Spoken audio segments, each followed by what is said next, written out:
The energy that's hitting me right now is absolutely electric, but it's heavy. It's like a physical weight pressing down.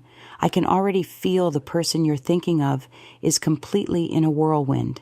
This is one of those rare, intense situations where their love for you is so deep that it's actually creating a major internal conflict. They love you very, very much, but that love is currently wrapped in layers of frustration and pain. It's the can't live with you, can't live without you frequency that's pulsing in the cards today. Hello, dear ones. Welcome back to Tarot and Self-Growth. I'm Blue, and I'm so grateful you tuned in to share this space with me today.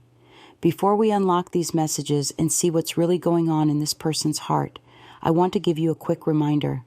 Please, only take what resonates with you. This is a general reading, so if any specific details don't resonate with your life, just let it go. Your intuition is your greatest compass. Trust it more than anything I say. And if you're feeling this intensity and want to stay connected to these daily shifts in energy, hit the subscribe button now. Join our growing family here so you never miss a moment when the universe is trying to speak to you. Now let's get to the heart of it. While I was preparing and connecting with your energy, I felt a strong surge of angry love. This is the feeling when someone is angry with you because they care deeply about you. If they didn't love you, they wouldn't be so bothered. But now, you're the only thing on his mind, and it's driving him absolutely crazy. The first message that comes up is the Five of Swords. This person is at war with themselves right now.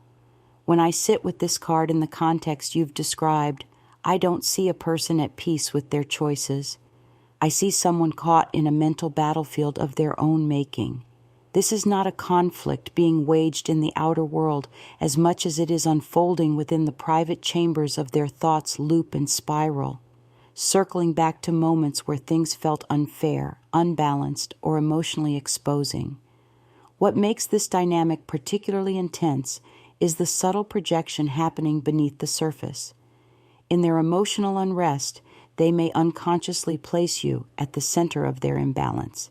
It's as though your presence, or even your absence, has become symbolic of everything they cannot currently regulate within themselves. This doesn't necessarily mean they truly blame you in a rational sense, but emotionally, you've become intertwined with their sense of disruption. So they revisit conversations, replay silences, dissect tone and timing, searching for something concrete to anchor their feelings to. Yet instead of clarity, this rumination feeds their frustration, keeping them tethered to a cycle they cannot easily escape. There is also a striking stubbornness here, the kind that masquerades as strength but is, in truth, a defense mechanism. Picture them alone, perhaps in a quiet moment where the world outside has gone still, their attention fixed on their phone. There is an impulse, almost compulsive, to reach out, to say something sharp or guarded, something that protects their pride while still provoking a response from you. It's not necessarily about communication. It's about regaining a sense of power, even if only momentarily. And yet they hesitate, because beneath that defensive urge lies something far softer, far more vulnerable. This is where the true tension of the Five of Swords reveals itself. They want to detach. On some level, they are exhausted by their own emotional intensity and would prefer the simplicity of letting go. But the heart is not aligned with that intention. Every attempt to fortify themselves with anger is quietly undone by memory, your voice, your expressions, the emotional imprint you've left behind. These recollections don't arrive loudly. They slip in gently, disarming the very walls they are trying so hard to maintain. And this is what frustrates them most, not the conflict itself, but their inability to sustain it. The Nine of Swords carries a far more intimate, almost haunting energy. This is not loud like conflict, but quiet, consuming, and relentless. If the previous card showed a battle, this one reveals what happens when the noise fades and a person is left alone with their thoughts. And in those still late hours of the night, you are exactly where their mind returns. This is the energy of someone who cannot escape you, no matter how hard they try. Sleep doesn't come easily, and when it does, it isn't peaceful. Their dreams feel vivid, emotional, like echoes of unfinished conversations and unspoken truths. And when they wake, instead of relief, there's that familiar pull again. Their first instinct may be to check something connected to you, your presence, your words, your digital footprint, as though somewhere, hidden in the smallest detail, there might be an answer waiting to be discovered. But this isn't casual curiosity. It's searching with purpose. They revisit memories with almost surgical precision, replaying moments not just to remember, but to decode. The tone of your voice, the timing of your replies, the subtle shifts in your energy, everything feels significant to them now. They are trying to understand where things changed, where something slipped out of alignment, and most importantly, whether you feel this too. And here is where the emotional weight deepens. There's a quiet frustration, not explosive but piercing, that grows from a sense of emotional imbalance. From their perspective, it feels as though they are carrying the intensity of this connection alone. There's a question that lingers in their mind, one they may not say out loud but feel constantly. How is it possible that you seem unaffected while they are so deeply entangled in these emotions? That contrast unsettles them. It makes them feel unseen, almost invisible in their experience. Yet beneath that frustration lies something undeniably sincere. This isn't anger born from ego. It's something far more vulnerable.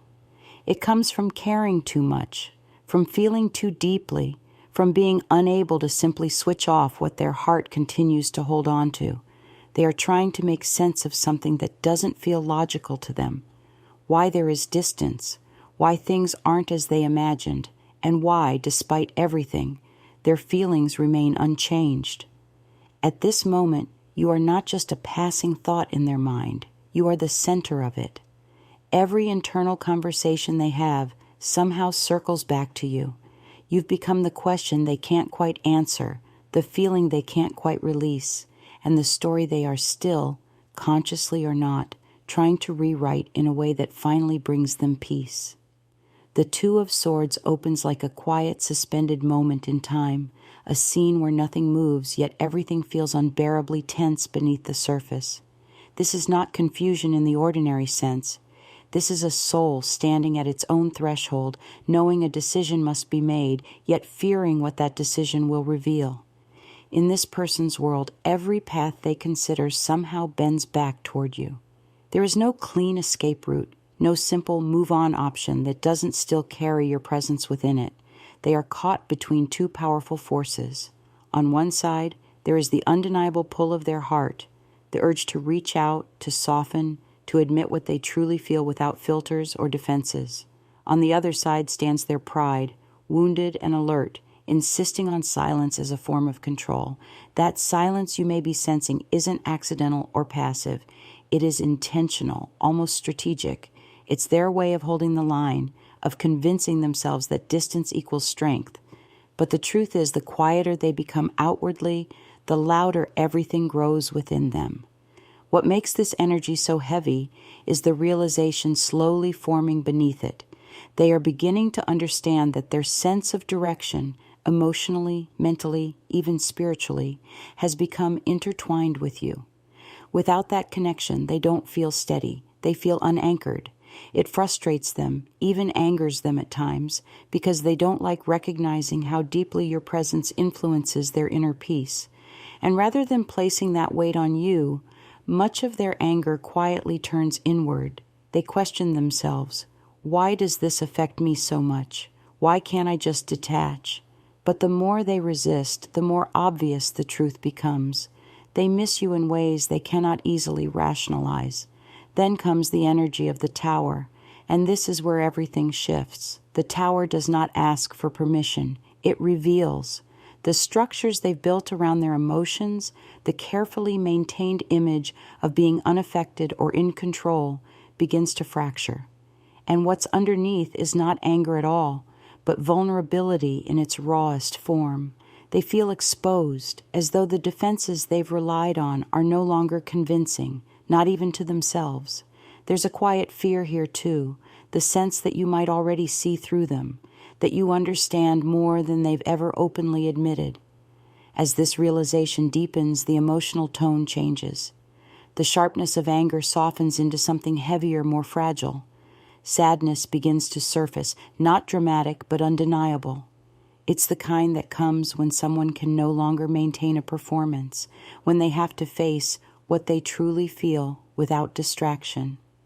And yet, even in this shift, their pride doesn't disappear completely. It adapts. So instead of a direct confession, what you may notice is something subtle, almost indirect.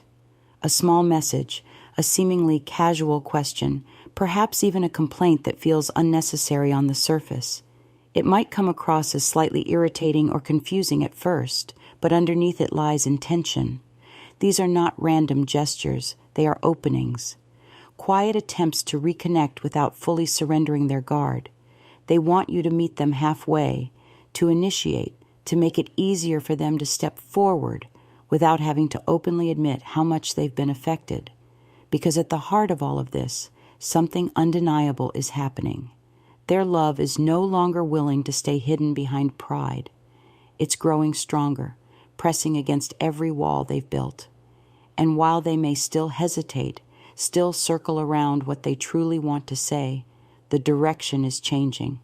They are moving, slowly, imperfectly, but undeniably, toward truth.